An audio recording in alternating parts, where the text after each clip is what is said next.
Welcome back, listeners, to the BizBlend podcast, the space where bold business moves meet personal truth. I'm your host, Sana, and today we are going to strip away the polished surface and dig into what reinvention really looks like. Listeners, my guest is someone who had it all figured out on paper, a rising star in international diplomacy, working on post war missions, shaping policy. But then everything cracked. What followed was a spiritual collapse, a return to her roots in Italy, and a reinvention that didn't come with a manual, just courage. She didn't just leave her career, listeners, she left behind logic, certainty, and a life without belief. And through motherhood, failure, and rebuilding, she found something unexpected: faith. And today she leads Big Business Academy, teaching solopreneurs how to thrive with both strategic skill and soul centered wisdom. So, listeners, this is not a typical success story. This is about what happens when the life you built no longer fits, and how you find your way forward, one raw, honest step at a time. So, let's quickly dive in and, listeners, meet my guest, Annalisa Corti. So, Annalisa, welcome to the show, and I'm really honored and excited to have you here with us. Thank you, Sana. Me too. I am super excited and grateful that I'm here with you talking about these amazing things. Beautiful, beautiful.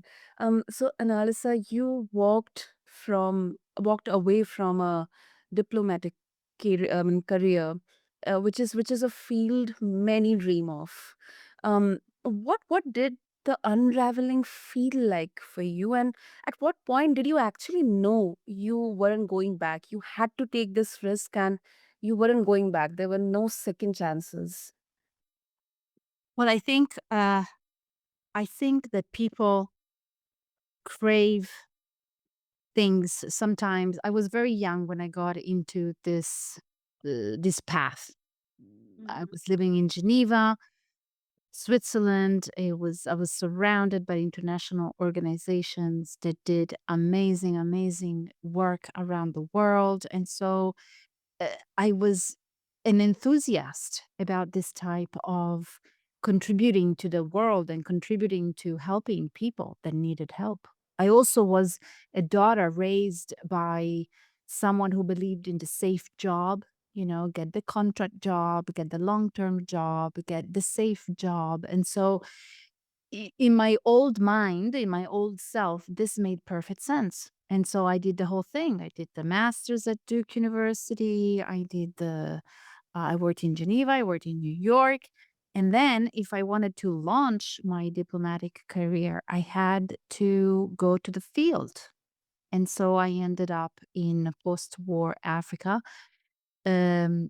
Please note, Sana, that I had never been camping and I was not a big fan of camping. Today, I am still not a big fan of camping. So for me, it was really like jumping into the unknown, but the dream was very real and motivated by that. I just went. I went and I went to live under a tent.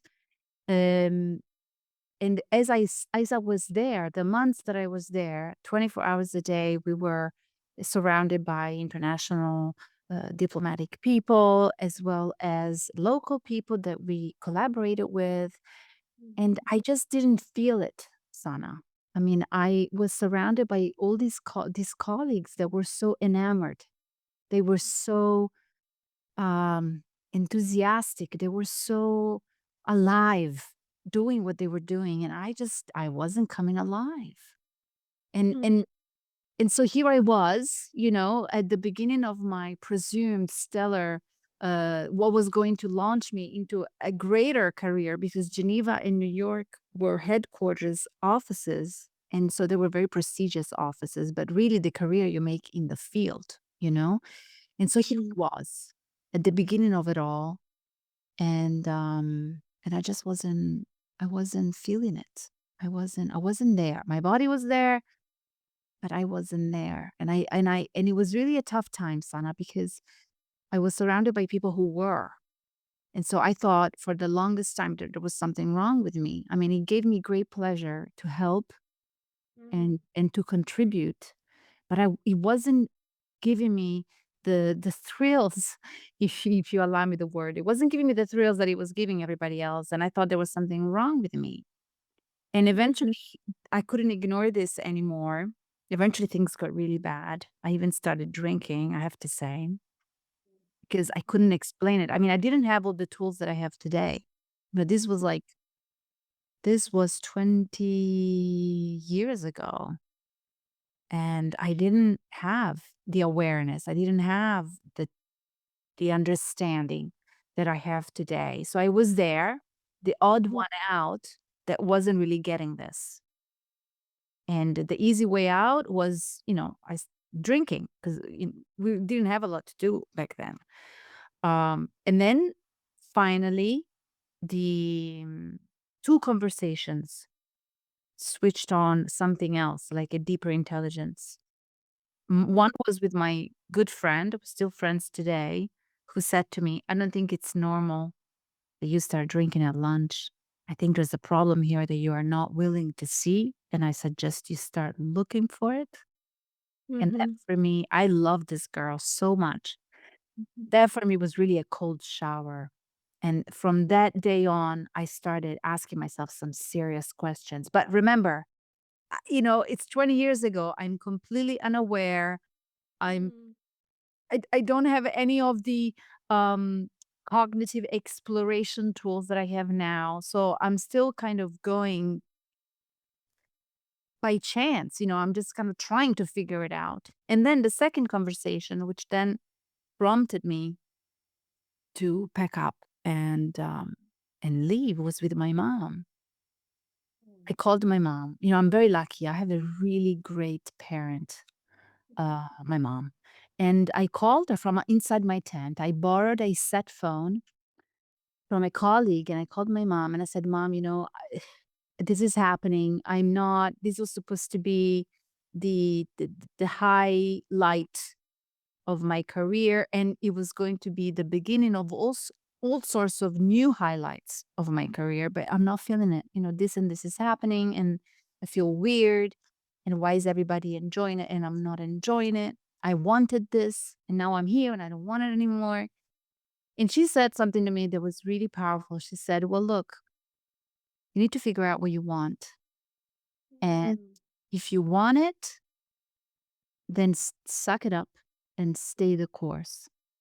But Wow. if this is in your life, pack your stuff and come home and we'll figure it out."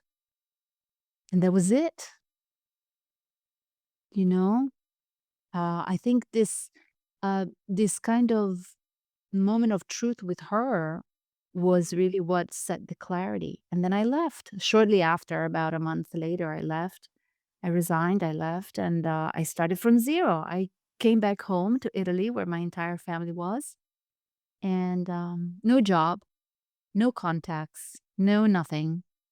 And I started from zero again at the age of 30. So now you can do the math and you can figure out how old I am.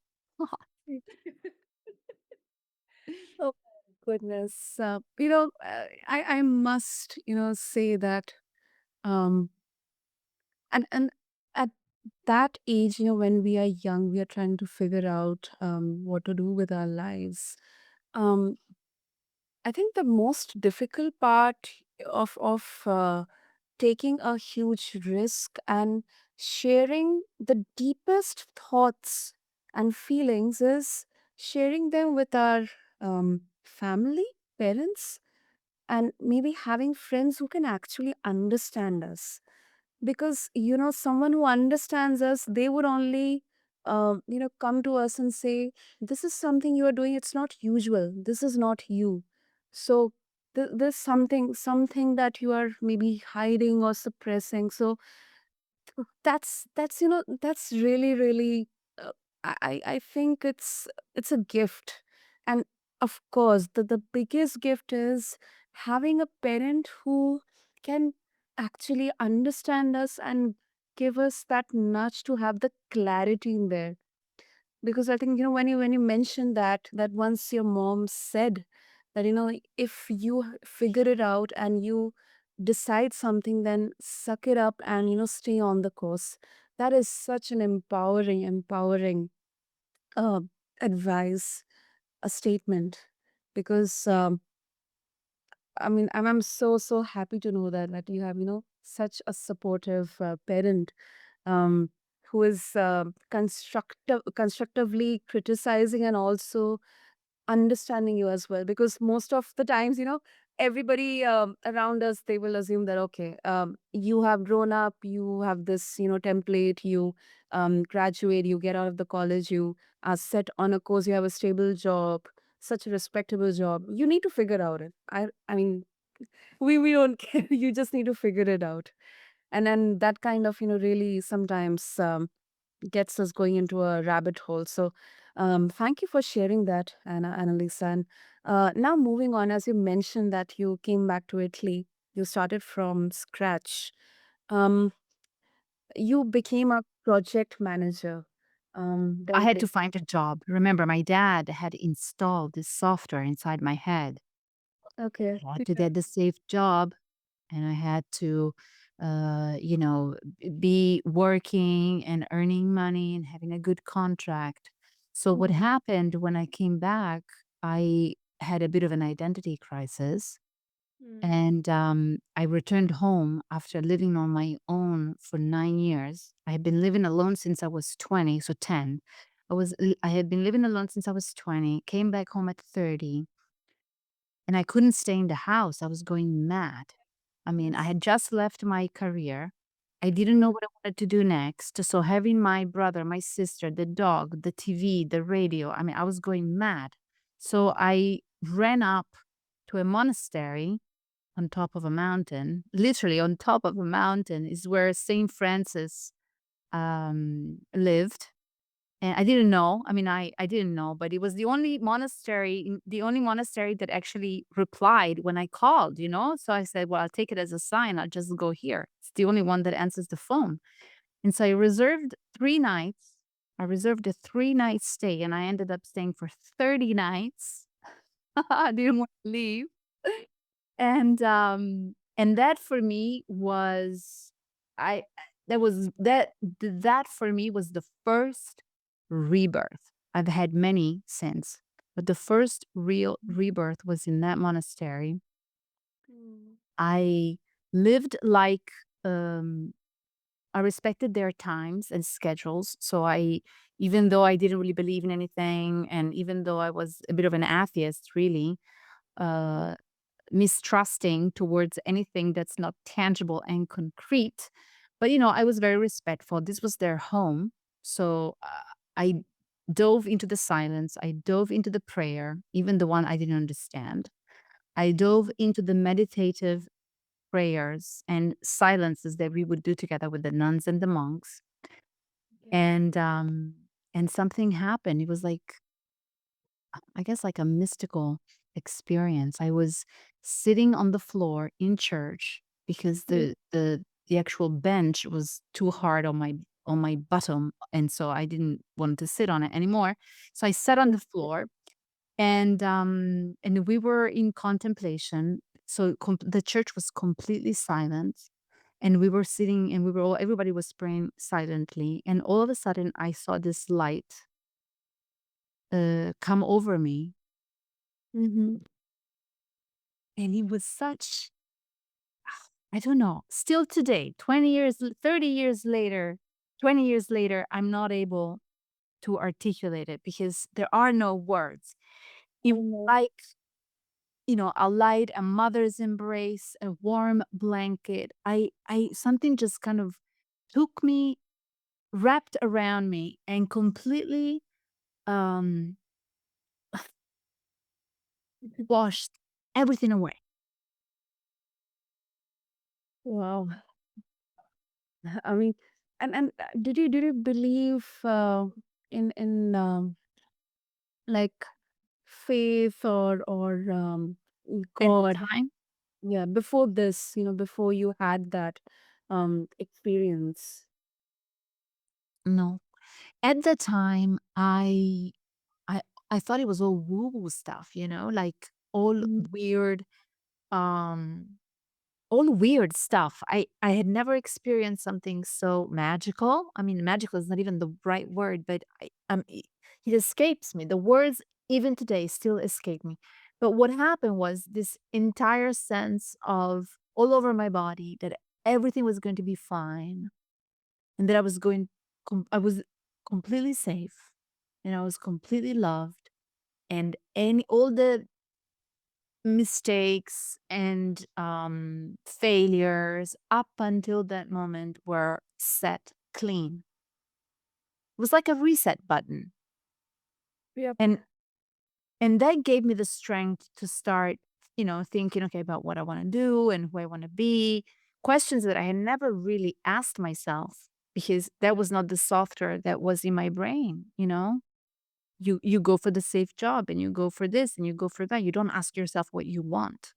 So I started asking myself these questions and I realized that I wanted to help people. I didn't know how. I mean, I was very far from where I am now in terms of clarity, but I realized that I wanted to be in a faith-based life helping people. I knew that. Mm, And then it took me another another what? Wait, another 15 years, another 10 years to get there, but, yes, eventually I did. Another 10 years to get there. I got there in 2016, so this was 2006. In 2016, I actually got to what that moment up in that monastery showed me, but only because I was afraid to leap and I was afraid to trust. and uh, how did this belief begin to shape your business decisions, Analisa? Because faith and business somehow they are different worlds, but sometimes there's a lot of skeptics that would think like they don't intersect. There is no place of faith in business. It's a practical world, and there's no place of for faith or intuition or something like that. Uh, I agree. I think that after COVID, a lot of this old school paradigm is a little bit shifting Mm, because people saw so many of their truths crumble to the ground that they mm, had to go deep and find new ones. But I think that faith for me, God for me, faith for me is inside us. I don't have a very um, religious denomination of faith. I have more of a spiritual denomination of faith. So I believe that a part of Christ consciousness, a part of God consciousness, a part of divinity is inside us. But we only access it if we are in the present. So mm, we don't worry about tomorrow and we don't think about yesterday, but I am right here with you, Sana, right now. And this is the entire universe is in this conversation that we are having. And in this present, we connect to something deeper, like a deeper intuition, a deeper sensibility, a deeper knowing that, and I attribute that to not Annalisa, not my ego identity, but something bigger. Call it God, call it source, call it Buddha, call it consciousness, call it, everybody has their word for it. And for me, business is a reflection of this. My own business school, Big Business Academy, that I launched in the middle of COVID to help solopreneurs and freelancers in Italy that were struggling because of the pandemic and they didn't have any business coaching skills. So they weren't ready for the pandemic and they weren't ready financially, they weren't ready in terms of mm, flexibility, sales flexibility. They weren't digitally ready. I mean, they weren't just weren't ready. So the vision to create Big Business Academy came to me in a meditation, and it wasn't mine. It was downloaded, It was a download, a divine download, I call it. It just came. And like many things that I do, many things that entrepreneurs do, I think, come from these divine downloads. Mm. They might just not be aware of it, but I, Yeah. I do think that they are divine downloads. They're bigger than just us, than just my egoic identity. Yeah. That really makes sense, Annalisa, and I agree with you because um not from the business perspective, but more from the personal perspective. Solopreneurship or entrepreneurship, we are trying to we have identified that there is a gap or there's a problem, and we are trying to seek solutions to those problems, and in a way, we are kind of surrendering ourselves to seeking answers or solutions to those problems. And also, we are um, responsible for the people who are working with us. They are looking to us, up to us. They are seeking inspiration from us. So in a way, leadership definitely, there is a divinity in that. There is a spiritual aspect in that. I agree. And everybody finds it in their own time and in their own way. Some don't find it at all. Um, I think it's a very personal journey. For me, uh, God is everywhere, is in when I see the sunrise or where I see my kids play together or when I see an old man reach out his hand and grab his wife's hand while they're walking together. It's in a Mhm. client's having a breakthrough. I mean, for me, it's just everywhere. And I think and that's okay. I believe that everybody has their own time and everybody is on their own journey. And not everybody needs to awaken spiritually to be spiritual. I don't know if that makes sense to you. No, it does. It does. It does. I mean, there is no kind of obligation or forced upon thing that you have to be spiritually awakened or enlightened, um, to understand faith, because it can be in the way of living, it can be in the way of thinking, or leading our daily lives, and the people around us, um, in our values, in our thought process. So yes, yes, I completely agree with you. Um, N- and yeah, yeah, you were saying something in Alison. No, no, go ahead, Sana. And you this is also something, one of my favorite aspects of talking, because uh, you talk about the integration of masculine and feminine in business, and for the fact that I have also learned, and credit to all the conversations that I get to have with incredible guests, that we all have this masculine and feminine energy within us, and now you also integrate that into your business, which I would love to know, because um I would love to know, how does it look like in a launch, or let's say a negotiation, or a leadership moment? Okay. Well, you said something very true that we Mhm. hold all energies inside us.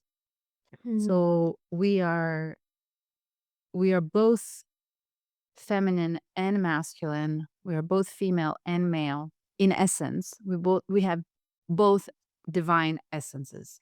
What happens usually is that we have a predisposition towards Mhm. one or another energy. We also have an imposition by our parents and the society that brought us up that Mhm. shaped, whether it's more masculine or more feminine.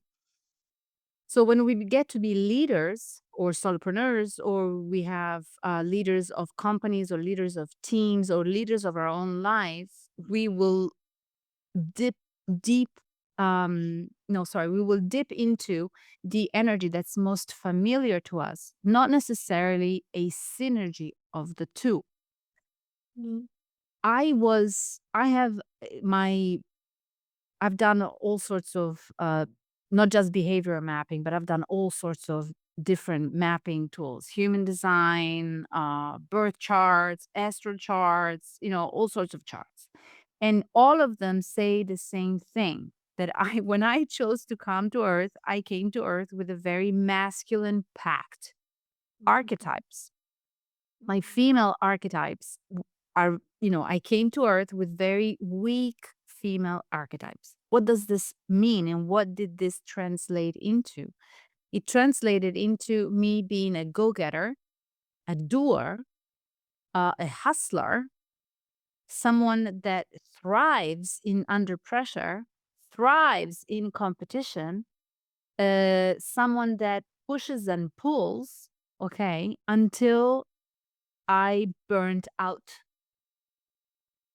Because that was what was familiar to me. And I was raised in an environment where you had to fight to get it.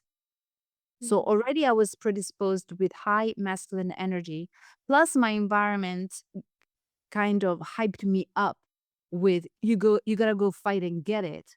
So mm, here I was, running and running and pushing and hustling and making things happen with such force that eventually I just burned out because mm, I nobody taught me the feminine way.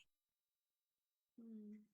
And of course, this is not a relationship podcast, but you can just imagine how devastating this was for my relationships.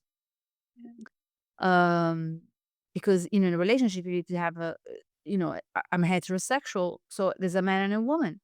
And if I was the man, if I was the man in the relationship, I didn't leave a lot of room for the man to show up, you know? So that was a very difficult time for me.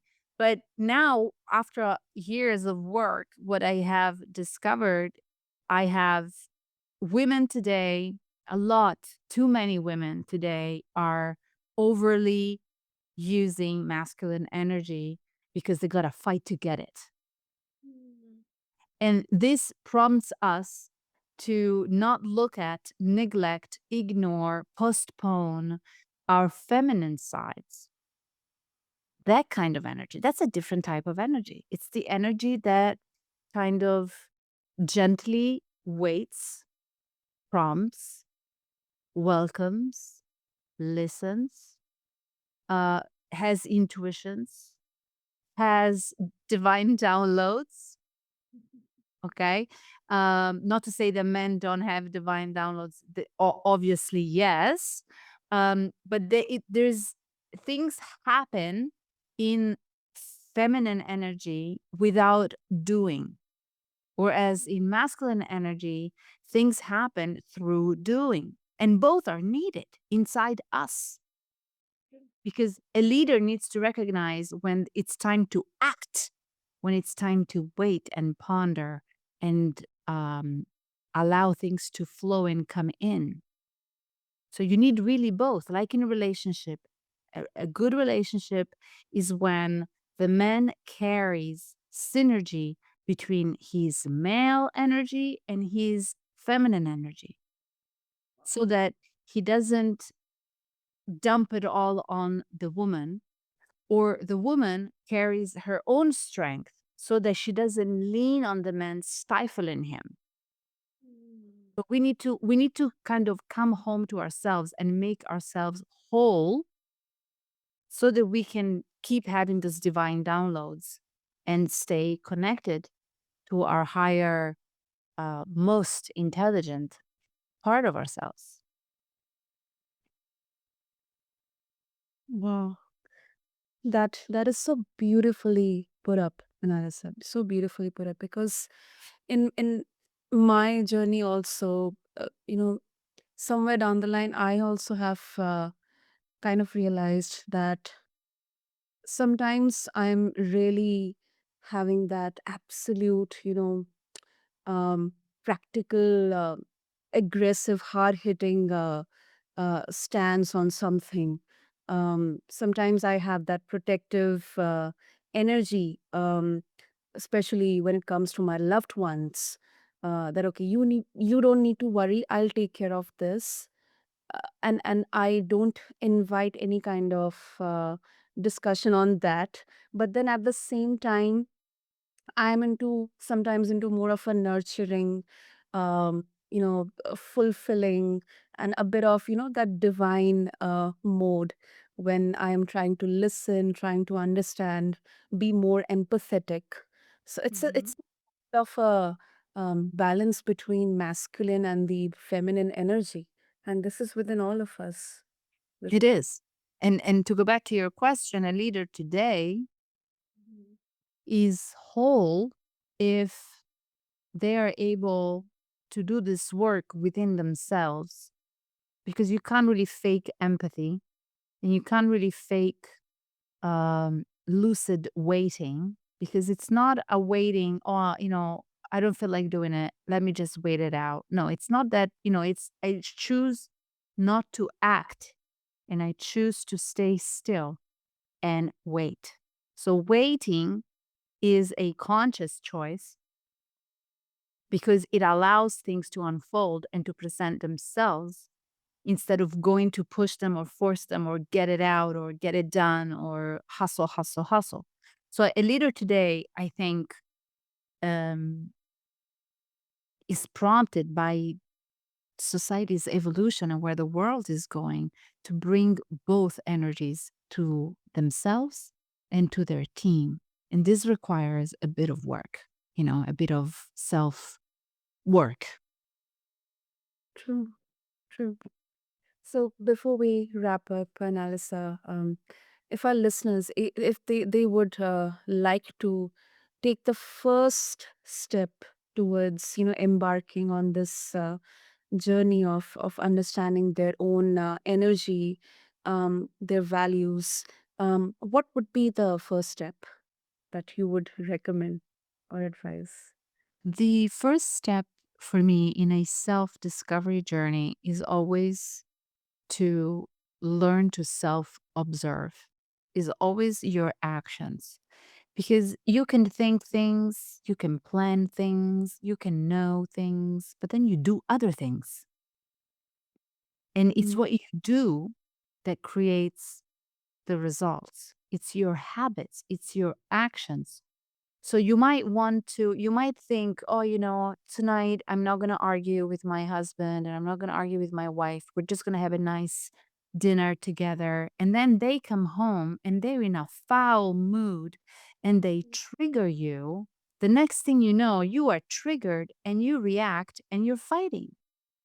Yeah. So the first step, and I used a home example, but it could be a colleague example, it could be a client example. The first step is always to engage in deep self observation. This is why my core work is behavior mapping.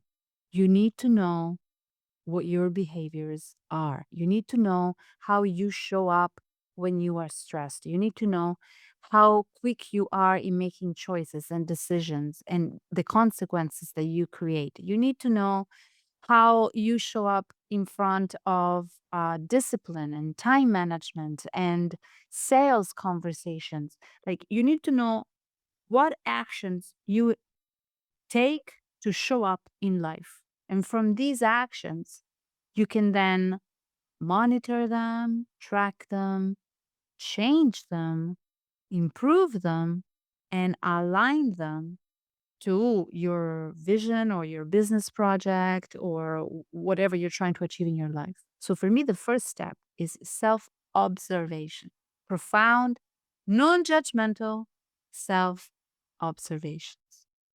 Mhm. Lovely, lovely.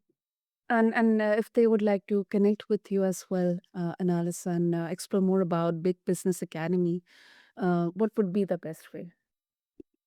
I think the best way would probably be to either find me on LinkedIn and drop me a message, or visit the website, which is www.annalisacorti.com, and they can, take a look around and send me a message through the website.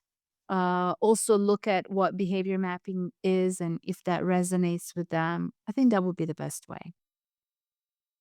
Wonderful. I'll make sure to have all the links in the show notes for our listeners. And Alisa, first of all, thank you so much for being candid with us, sharing your events and moments which have shaped your life, and for reminding us that breakdowns, they don't end us, they really unmask us. So thank you so much. This was gold. Thank you, Sana. It was such a pleasure to be here with you and to have this conversation together. Thank you so much for creating this space. Oh, thank you for your kind words, and understand to all the listeners. Um, I although it's the it's a wrap for today's episode, but I have a feeling that this conversation will stay with many of us, especially with me, for a long time, because we heard a story of complete reinvention, not just from a career perspective but a soul perspective, from policy rooms to project deadlines, from disbelief to deep faith. So if this resonated with you, please share it with someone standing at their own crossroads. And if you are a solopreneur feeling the weight of doing it all, maybe you don't have to. Maybe the next version of you is already waiting. Until next time, keep blending strategy with soul, and remember that your business is only as bold as your truth. Thank you.